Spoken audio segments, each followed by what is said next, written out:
Midt ude i den dybe skov ligger den lille by Æblerup. Nem at overse, hvis man er uopmærksom. Æblerup!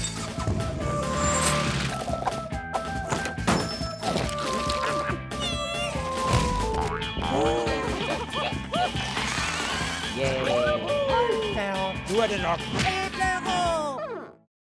Et drømmespil. Hurra! Første dag af sommerferien. Det var mandag og første skoledag efter sommerferien. Hvorfor skal man gå i skole, når man kan lave så mange sjovere ting? Hej, unger. Hvor er Jytte? Hvem er du? Jytte er syg i dag, så I skal have mig som vikar. Jeg hedder Pytte. Undskyld mig. Skal vi ikke have noget undervisning? Pyt med det.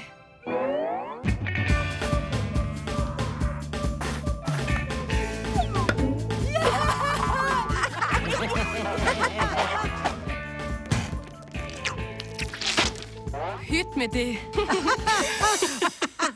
Det var den bedste skoledag nogensinde. Jeg troede aldrig, jeg skulle sige det, Pulver. Men jeg glæder mig til at komme i skole i morgen. Jytte, var du ikke syg? Jo, det var jeg, men nu er jeg altså tilbage igen. Og mens jeg var syg, læste jeg en meget spændende bog om drømmetydning. Vidste I, at vores drømme indeholder skjulte budskaber? I nat drømte jeg for eksempel, at Trafalgar stod i jakkesæt og jonglerede med grøntsager. Ikke engang i min drømme kan jeg blive fri for dig. Og så har jeg drømt, at jeg bliver jagtet af en stor pølse. Og så faldt jeg ned i et hul, hvor der boede en rottekvinde. Og ifølge drømmetydningsbogen, så betyder min drømme, at jeg har været alt for flink ved jer møgunger. Jeg skal være meget mere striks. Fra nu af vil jeg lade min drømme styre alle mine beslutninger. Det er altså meget nemmere, end at skulle tænke selv. Men hvornår skal vi have Pytte igen? I slipper altså ikke af med mig, før den dag, jeg går på pension. Nå, tilbage til undervisningen. Altså. Jeg vil ønske, at vi bare kunne have Pytte i stedet for Jytte. I slipper altså ikke af med mig, før den dag, jeg går på pension. Nu ved jeg det. Vi laver bare en falsk drøm for Jytte, der fortæller hende, at hun skal gå tidligt på pension. Så kan den sjove vikar blive vores nye lærer. Jytte, jeg tænkte på, om du ikke ville hjælpe mig med det her regnestykke. Okay, så lad gå. Se, du skal bare starte med at trække 1 fra 8, og så skal du... Tak, jeg forstår det godt nu. Lille snotvalp. Penge, penicillin, pension. Ha! Nu ved jeg, hvad vi skal gøre, og vi får brug for en hjælpende hånd.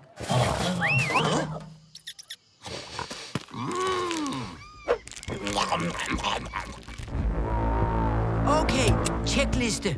En kurv med tomater, et langt greb, en høj stige, en harmonika, en vandslange, en solstol, et bord, 2 vinger af pap, et hejseværk, 3 kilo spaghetti, 14 frikadeller, en kæmpe stor agurker.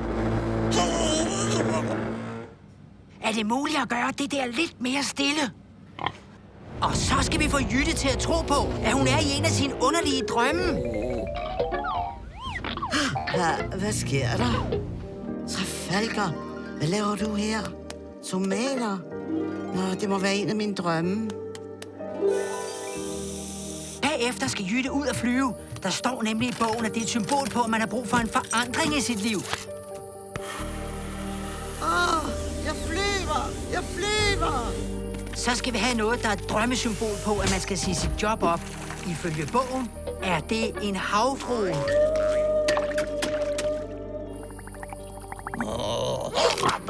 Og så skal vi have den sidste og allervigtigste del af drømmen.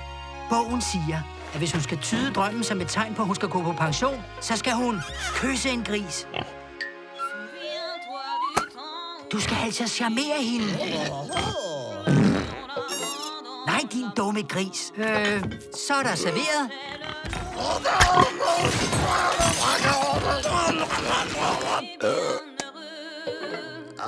Dit vilddyr. Kom her. Det lykkedes. Nu skal vi bare have Jytte til at falde i søvn igen, så hun kan vågne op i morgen og tænke, at det hele var en drøm. Det er tid til at give hende et kig.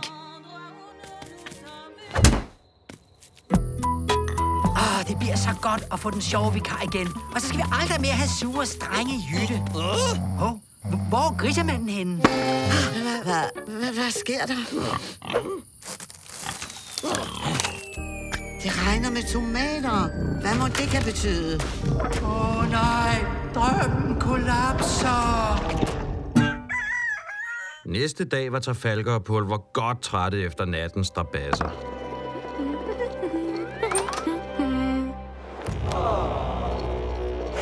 Ja, undskyld. Jeg er vist kommet til at lade min altandør stå åben i nat. Jeg er blevet lidt forkølet.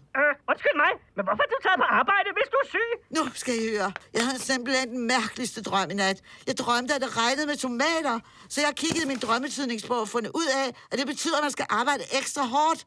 Også selvom man er syg. Derfor vil jeg aldrig sygemelde mig igen. Og det er derfor, jeg er kommet her i dag. For at sige farvel til jer alle sammen. For evigt.